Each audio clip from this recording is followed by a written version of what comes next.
Why are you guys watching this video right now? Because ask that question to yourself. MFT didn't find you. You found MFT. And the reason why you found it, because there's something about your life that's got to change. Something that's deficient, that's no longer suitable for your course of action. You've hit the wall someplace, you've looked in the mirror too many times and haven't smiled. You want to change the situation, move from where you are. The journey is not easy.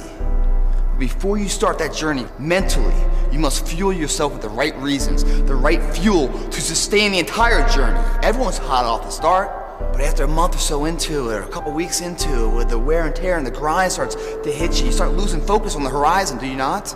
You get caught away in the daily hiccups, the ups and downs, and the wear and tear. And you focus on the speed bumps, the daily activities, losing sight of the true purpose. When you lose sight of the purpose, you give too much value of what the pain is today. We always invest today, sacrifice today for tomorrow's betterment. But if we don't know what that betterment is, the want factor of what we're really doing it for, we can't win this war, guys. In order to be successful in the MFT program, or in life in general, it's the want factor. You have a capable body to do whatever you want. You have a sound mental, nutritional diet. Now what the f do you want? Once you find out you want, regardless of what it is, then you combine the mind and the body together. That's when life gets exciting, guys. Stories of inspiration where the person overcomes the odds. When you see the good man, pump the brakes. Put your hands together, man. Give credit where it's due. Remember the name of the person that overcame the odds, because that same person you're going to use in your own battle one day. When you hit rock bottom and you feel like the walls and monkeys on your back and Murphy's hitting you down every single step, you're going to use that inspiration to take that one more step forward that makes all the f***ing difference. Let me give you a few examples of these, of people that overcome the odds. This kid couldn't speak. Everyone else in his peer group speaking all good. He couldn't speak. At age 7, everyone's reading and talking. He can't read. He was slowing down so much, the teachers brought his parents in, man, and said, dude, the kid's gotta go, man. He's just slow. He's not creative. He's slowing down the betterment of the entire class. Gotta go. Parents brought him home and said, man, what are we gonna do with this child of ours? It's too bad. They put him to work. He got fired from every single job he ever tried. All this guy knows up until 21 years old is failure. He's never tasted success. He just gets up and keeps trying, fails. He gets up and keeps trying.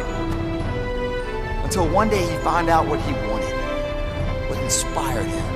And he gave it everything he had, day in, day out, man. He burned the midnight oil, so he didn't have to stay awake in the midnight hours wondering what if. This guy tried something 1,093 times before it was successful. 1,093 times, man. When the hell have you ever tried something more than 10 times before you throw in the towel? I can't say I have. This guy did. And why? That was what he wanted. How was it nourished? Failure. Everything failed in his life. So when it failed the 1,000th time, he's like, well, f*** it, man. It's an average day. It always fails. I keep on going, but his invention got smarter and quicker. That failure made it more and more successful. It was getting closer and closer and closer. And finally, the light bulb lit. That was Thomas Edison, man. Failure, dumbass, his entire life. He had over another 1,000 patents, man. Remarkable. Couldn't speak at 4. Was written out of class because he couldn't read at 7. Kicked home, said he mentally challenged. One of the greatest inventors of our time. We all fall down in life, guys. The question is, who gets back up? Foremost, I think about my life and I think about adversity and I think about opposition, but for the most part of my life, I've been on this quest to figure out how can I work hard for something and my performance is not based upon the outcome. How can I work and my effort and my motivation and my drive is not based upon what the product will be, but more so based upon me taking pride in what I do. And so I came up with this thing called process over product, and I firmly believe the process saved my life. And what I mean by the process, I'm talking about the way I handle my business on a daily basis and the way I go about every single aspect of my life. I live by this thing called empty the bucket. And when people hear it, they think it's a cute slogan, empty the bucket, but what they don't understand, it's an unspoken law, and empty the bucket is an unspoken law of accountability and responsibility to me on this earth and my existence and everybody that is connected to me. I may be crazy, but I don't know. I just believe that I'm supposed to give everybody that is connected to me the best version of me. I just believe I deserve to give my wife and my children the best version of me. I just believe the people that I'm a service to on this earth, I deserve to give them the best version of me.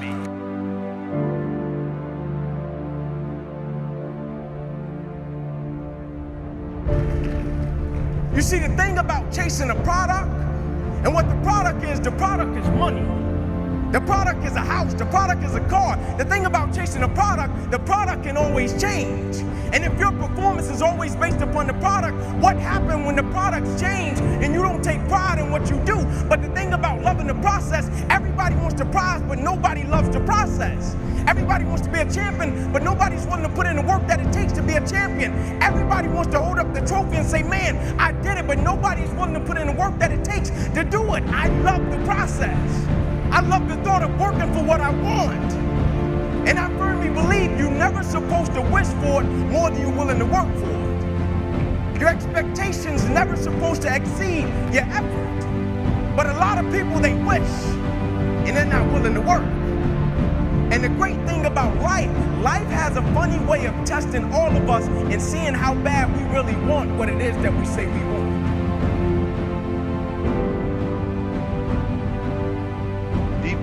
Dig deep down and ask yourselves, who do you want to be?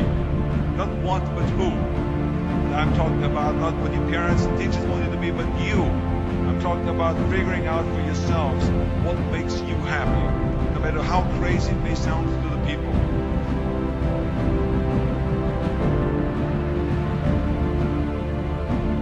You can't always win, but don't be afraid of making decisions. You can't be paralyzed by fear or failure, or you will never push yourself. You keep pushing because you believe in yourself and in your vision, and you know that it is the right thing to do. Success will come, so don't be afraid to fail. Work your butt off. You never want to fail because you didn't work hard enough. I never wanted to lose a competition or lose an election because I didn't work hard enough. I always believed leaving no stone unturned.